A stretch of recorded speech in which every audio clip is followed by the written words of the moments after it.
नमस्कार, खबर समय जगत में आपका स्वागत है। मैं हूं आपके साथ अंकिता और आइए अब खबरें देखते हैं विस्तार से। भोपाल पूर्व केंद्रीय मंत्री अरुण यादव और मीडिया विभाग के अध्यक्ष के मिश्रा ने आरोप लगाया कि मध्य प्रदेश में हाल ही में ग्रुप 2, सब ग्रुप 4 पटवारी और अन्य पदों के लिए हुई परीक्षा में भाजपा नेताओं के निर्देश और देखरेख में जमकर धांधली हुई है, जिससे काबिल युवक युवतियां चयनित होने की बजाय भाजपा जिन्हें चाहती थी उन्हें चयनित करवाया गया। इतना ही नहीं, मध्य प्रदेश फिर एक बार अपनी व्यापम व्यवस्था के तहत काबिल युवाओं की भर्ती से महरूम रह गया। उन्होंने कहा कि साथियों, हम सब जानते हैं कि मध्य प्रदेश में व्यापम घोटाला कितने बड़े पैमाने पर हुआ, जिसने लाखों युवाओं का भविष्य बर्बाद कर दिया और इस खरीदी हुई सरकार के वापस आने के बाद व्यापम 2 का खुलासा भी कांग्रेस पार्टी कर चुकी है। जिस परीक्षा का हमने जिक्र किया है, उस परीक्षा के परीक्षा परिणाम यदि आप देखेंगे तो इस बात को स्पष्ट रूप से कहा जा सकता है कि मध्य प्रदेश में अब व्यापम भाग 3 आपके सामने आ चुका है। आपके साथ हम टॉप 10 अभ्यर्थियों की सूची साझा कर रहे हैं। सूची को देखने पर एक बड़े घोटाले की आहट सुनाई देती है। इस परीक्षा का परिणाम, जिसका परिणाम 30 जून को प्रकाशित किया गया, इस परिणाम में बृहद स्तर पर भ्रष्टाचार किया गया है। इस परीक्षा में शामिल सभी काबिल छात्र छात्राओं के कुछ प्रश्न कांग्रेस पार्टी आपके सामने रख रही है। टॉप 10 में से 8 चयन युवक ग्वालियर चंबल संभाग से हैं, जिनमें से 7 का सेंटर एक ही कॉलेज में था। उस कॉलेज का नाम NRI college of engineering and management है। ऐसा कैसे हुआ? उल्लेखनीय है कि उक्त कॉलेज भाजपा विधायक संजीव सिंह का है। कि पूरी सरकार व्यापम घोटाले में आखंड भ्रष्टाचारी साबित होने के बाद भी सरकार निर्दोष है और बच्चे जेल में। आज फिर माननीय अरुण यादव जी पटवारी भर्ती घोटाले को लेकर, व्यापम पार्ट 3 को लेकर आपसे खुली चर्चा करेंगे। पार्ट 2 कृषि विस्तार अधिकारियों का हुआ था, जिनमें इन्हीं मुख्यमंत्री ने विधानसभा में घोषणा की थी कि कांग्रेस पार्टी ने, हम सभी ने कृषि विस्तार अधिकारी के प्रमाण दे दिए थे और मुख्यमंत्री जी ने घोषणा करके विधानसभा की एक समिति बनाई थी। उस समिति ने यह पाया कि कृषि विस्तार अधिकारियों के नियुक्तियों में एक ही समाज के लोगों की भर्ती हो गई थी और वो किसके लोग थे? जो सबसे ज्यादा आरटीओ के भाजपा के दफ्तर में ईमानदारी की बात करते हैं, मगर आज तक मुख्यमंत्री जी को उन्हें बगल में बिठाते हैं, उनको दोषी साबित नहीं करता है। मुख्यमंत्री जी ने कहा था कि मैं किसी को नहीं छोड़ूंगा इस घोटाले में, वो उनके बगल में बैठते हैं तो छोड़ोगे किसको? सारे अली बाबा और 40 चोरों की फौज मुख्यमंत्री जी आपके पास बैठती है। और जो पटवारी घोटाला हुआ है, उस पर पूरी विस्तृत चर्चा के लिए मैं प्रार्थना करना चाहूंगा माननीय अरुण यादव जी से। उन्होंने बहुत डीप इस मुद्दे का अध्ययन किया है और हम राइट अप जो आपको देंगे उसमें वो सारे दस्तावेज हमने दिए हैं। और मैं अपने नेता का बचाव करते हुए जिस NRI कॉलेज की अभी माननीय अरुण यादव जी बात करेंगे, अरुण यादव जी संवैधानिक पद पर रहे हैं, इसलिए मेरी हमेशा कोशिश होती है कि हमारे इंजन को बचा कर रखो। डब्बे हम लोग खराब हो गए तो नए लग जाएंगे, और अब तो वंदे मातरम ट्रेन आ गई तो डब्बों की चिंता नहीं। वो जो कॉलेज है, आप लोग बाद में पूछेंगे कि किसका नाम, कॉलेज किसका है, आप नाम बताइए तो मैं पहले ही बता दूं कि वो कॉलेज NRI कॉलेज भाजपा के विधायक संजीव कुमार कुशवाहा का है। अब मैं माननीय अरुण यादव जी से प्रार्थना करना चाहूंगा कि इस घोटाले के सारे तथ्यात्मक मुद्दों से वो आपसे खुली चर्चा करें। माननीय अरुण यादव जी। सरकार करती, कांड करती है। जब लगने लगा कि व्यापम के नाम से बड़ी बदनामी सरकार की हो रही है, उस परीक्षा का नाम ही बदल दिया जाता है। व्यापम जैसे महाघोटाले को कैसे छुपाया जाए, इसके लिए उसका नाम बदल दो, तो फिर उस परीक्षा का नाम कर्मचारी चयन बोर्ड कर दिया जाता है। और सरकार, मुख्यमंत्री जी, उनके प्रदेश के सरकार के काबीना मंत्री नरोत्तम मिश्र जी का मैंने स्टेटमेंट आज कहीं सुना, जिनको जरा भी लाज नहीं आ रही है। इस तरह के महाघोटाले उनकी प्रदेश की सरकार द्वारा किए जा रहे हैं। वो कहते हैं कि ये चूंकि विधानसभा है इसलिए उठा रहे हैं। व्यापम 1 हो गया, व्यापम 2 हो गया, व्यापम 3 मध्य प्रदेश में हो गया। सरकार की तरफ से जिन लोगों ने ये घोटाले किए उनके खिलाफ कोई कार्रवाई नहीं है। हम मुख्यमंत्री जी से जानना चाहते हैं कि जिस एनआरआई कॉलेज में ये परीक्षा हुई, परीक्षा कॉलेज के मालिक जो आपकी पार्टी के एक विधायक हैं, जिस कॉलेज के मालिक हैं, जिन लोगों ने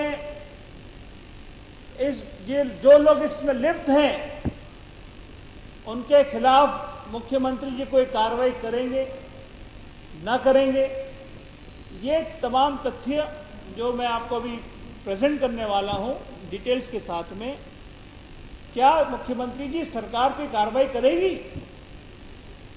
जहां तक मुझे लगता है, जब व्यापम 1 में कोई कार्रवाई नहीं हुई, जिसमें सैकड़ों लोगों, हजारों, लाखों लोगों ने अपनी परीक्षा दी लेकिन पास नहीं हो पाए, कई लोगों ने अपनी जानें गंवा दी। पटवारी की परीक्षा, कृषि विस्तार अधिकारी की परीक्षा होती है, आपको पता होगा कि कृषि विस्तार अधिकारी की परीक्षा में भिंड, मुरैना जिले के, दतिया जिले के और विशेष रूप से बीडी शर्मा के संसदीय क्षेत्र के लोगों का चयन होता है। ये एक बहुत महाघोटाला मध्य प्रदेश की सरकार द्वारा किया गया, जिसके बारे में हम सब चर्चा करने के लिए आपके बीच में आए। मुझे खुशी है कि कुछ अखबारों ने आज इसको बड़ी प्राथमिकता से छापा है और ये सीधा प्रदेश के नौजवान जो आगे बढ़ना चाहते हैं, जो अपना भविष्य में कुछ सरकारी नौकरी लगना चाहते हैं, उनके भविष्य के साथ सीधा खिलवाड़ प्रदेश की सरकार द्वारा किया गया। मैं आपके प्रश्नों का जवाब इसके बाद दूंगा, लेकिन मैं चाहता हूं कि मेरे साथ में जो 3 नौजवान आए हैं, उसमें से भाई रंजीत जो कृषि कॉलेज के विद्यार्थी हैं इंदौर के, जहां मेरे पिताजी भी पढ़े हुए हैं, और राधे ये भी जवाहरलाल नेहरू कृषि विश्वविद्यालय इंदौर का छात्र है। उनके साथ में एक नौजवान सुरेंद्र आया है। मैं भाई रंजीत से कहूंगा कि कुछ चीज़ें जो डॉक्यूमेंट्स इसके पास, देखिए, मध्य प्रदेश में व्यापम की पूरी सीरीज चल रही है। व्यापम 1, 2, 3, सबसे पहले चिकित्सा भर्ती में व्यापम घोटाला होता है, उसके बाद कृषि भर्ती परीक्षाओं में व्यापम घोटाला होता है, उसके बाद शिक्षक भर्ती परीक्षाओं में व्यापम घोटाला होता है, और अब जो ग्रुप 2 और सब ग्रुप 4 पटवारी भर्ती परीक्षा, उसमें व्यापम घोटाला हो रहा है। तो मध्य प्रदेश में अभी कुछ समय पहले व्यापम के ऊपर एक सीरीज भी आई थी, तो मुझे लग रहा है मुख्यमंत्री जी और कंटेंट दे रहे हैं कि आप और एक सीरीज बनाइए। पूरी सीरीज चल रही है व्यापम घोटाले के ऊपर, और पूरे देश में एक एड चला था कि क्या चल रहा है, तो जवाब आता था फोक चल रहा है। मध्य प्रदेश के युवाओं से आप पूछिए क्या चल रहा है, तो व्यापम चल रहा है मध्य प्रदेश के अंदर। आप जब देखेंगे, इस पूरे घोटाले का अध्ययन करेंगे, तो 10 में जो सूची आई है उसमें से 60 टॉपर केवल एक कॉलेज से आ जाते हैं। मेरा तो सरकार और व्यापम से सवाल है कि उस कॉलेज के अंदर ऐसी कौन सी दिव्य शक्ति है कि सारे टॉपर वहीं से आ रहे हैं, या तो सारे सेंटर बंद करके उसे अकेले को उसको सेंटर बना दीजिए। जब आप इसकी डीप स्टडी करेंगे तो जो क्वेश्चन जिनके उत्तर व्यापम द्वारा गलती से गलत दे दिए गए थे, इन्हीं टॉपरों ने उन्हीं विकल्पों का चयन किया है जो व्यापम द्वारा गलती से उत्तर गलत दे दिए गए थे। और ये सेम पैटर्न कृषि भर्ती परीक्षाओं में हुआ था। कृषि भर्ती परीक्षाओं में भी जो व्यापम ने गलत उत्तर दिए थे, इस परीक्षा में भी वही हुआ। जैसा कि भैया ने अभी बताया, जो टॉपर हैं वो अपने सिग्नेचर तो हिंदी में करते हैं, लेकिन जब अंग्रेजी पेपर की बात आती है तो पूरे में से पूरे नंबर वो लेके आते हैं। एक टॉपर है जो बालाघाट, जिन्होंने अपना फर्स्ट प्रेफरेंस में बालाघाट उन्होंने अपनी नियुक्ति चाहिए है, लेकिन वो पेपर देने ग्वालियर जाते हैं। तो ये सारे प्रश्न हैं और ये इसके पुख्ता एविडेंस है। 21 मार्च को जो पेपर हुआ था, उसमें जो कुछ अभ्यर्थी बैठे थे, उसमें आकाश, मुकेश और भी लोग हैं, उनका हमारे पास प्रूफ है। उन लोगों ने सारों ने एक जैसे प्रश्नों को गलत किया है, सारों ने एक जैसे प्रश्नों को गलत किया है। इसका मतलब ये है कि मध्य प्रदेश के अंदर व्यापम के अंदर जो माफिया और दलाल बैठे हैं वो मध्य प्रदेश के युवाओं के भविष्य का सौदा कर रहे हैं। मध्य प्रदेश के भविष्य जो लाइब्रेरी में बैठे हैं, जो कोचिंग में बैठकर रात दिन अपनी मेहनत करते हैं, लेकिन जो भोपाल में चंद लोग बैठे हैं शिक्षा के दलाल, वो उनके सौदा कर रहे हैं मेहनत का। और मुख्यमंत्री जी बाहर जाते हैं जब कहते हैं कि दलाल और माफिया मध्य प्रदेश को छोड़ दो, नहीं तो जमीन के अंदर 10 फीट गाड़ दूंगा। व्यापम तो भोपाल के अंदर ही है, उसके अंदर लगातार घोटाले हो रहे हैं, एक के ऊपर आज तक कार्रवाई नहीं हुई। जब मध्य प्रदेश में कृषि भर्ती परीक्षा हुई, एक एक व्यक्ति का एविडेंस हमारे द्वारा दिया गया था, आज तक भी एक व्यक्ति के ऊपर कार्रवाई नहीं हुई। और नेयू जो संगठन है, नेशनल एजुकेटेड यूथ यूनियन, जिसमें हम लगातार संघर्ष कर रहे हैं, युवाओं की लड़ाई लड़ रहे हैं, उन्होंने भर्ती सत्याग्रह भी चलाया।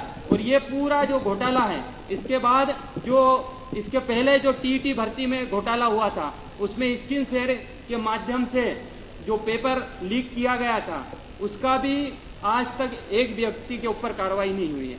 इस परीक्षा के दौरान जेमर की जो खबर आई थी, कई परीक्षा केंद्र बिना जेमर के परीक्षा करा दी गई, उसके ऊपर भी आज तक कोई जवाब नहीं आया। जो परीक्षार्थी जो अपना सेंटर चाहते हैं, जिसको प्राथमिकता देते हैं, उससे 400 से 500 किलोमीटर दूर उनको सेंटर दिए जा रहे हैं। इसका क्या कारण है? इसके ऊपर आज तक एक कोई जवाब नहीं आया। जब भी कोई पेपर लीक होता है, व्यापम, पीबी और अब नया नाम आ गया, जब भी कोई नया नाम आता है, इसका मतलब नया घोटाला होने वाला है।